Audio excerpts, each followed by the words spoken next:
വാറ്റ് return submit ചെയ്യുമ്പോൾ ചില സമയങ്ങളിൽ ഇൻപുട്ട് ടാക്സ് കൂടുതലാവാൻ സാധ്യതയുണ്ട്.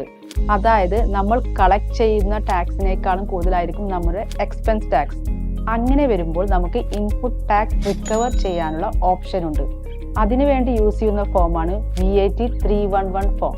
ഇതിനുവേണ്ടി നമുക്ക് എന്തൊക്കെ ഡോക്യുമെന്റ്സ് ആണ് മെയിനായിട്ട് സബ്മിറ്റ് ചെയ്യേണ്ടതെന്ന് നോക്കാം. ഒന്നാമതായി ബാങ്ക് വാലിഡേഷൻ ലെറ്റർ, നമ്മുടെ ബാങ്ക് ഡീറ്റെയിൽസ് സ്പെസിഫൈ ചെയ്തിട്ടുള്ള ലെറ്റർ ആണിത്. രണ്ടാമത് സ്റ്റാൻഡേർഡ് റേറ്റഡ് സപ്ലൈസിന്റെ 5 ഹയസ്റ്റ് ഇൻവോയ്സസ്. അടുത്തതായി 0 റേറ്റഡ് സപ്ലൈസ് ഡോക്യുമെന്റ്സ്, അതായത് എക്സ്പോർട്ട് ആണെങ്കിൽ bill of lading or airway bill, certificate of origin, exit papers, ഇത്തരത്തിലുള്ള എക്സ്പോർട്ട് പേപ്പേഴ്സ് വേണം. അടുത്തതായി സ്റ്റാൻഡേർഡ് റേറ്റഡ് പർച്ചേസിന്റെ ഹയസ്റ്റ് ആയിട്ടുള്ള 5 ഇൻവോയ്സ്. ഈ ഡോക്യുമെന്റ്സ് ഒക്കെ കറക്റ്റായി അപ്ലോഡ് ചെയ്ത് VAT 311 ഫോം കറക്റ്റായി ഫിൽ ചെയ്ത് കഴിഞ്ഞാൽ 20 വർക്കിംഗ് ഡേയ്സിനുള്ളിൽ നമുക്ക് റീഫണ്ട് കിട്ടുന്നതാണ്. VAT റീഫണ്ട് സർവീസസിന് വേണ്ടി താഴെ കാണുന്ന നമ്പറിൽ നിങ്ങൾക്ക് കോൺടാക്ട് ചെയ്യാവുന്നതാണ്. Thanks for watching.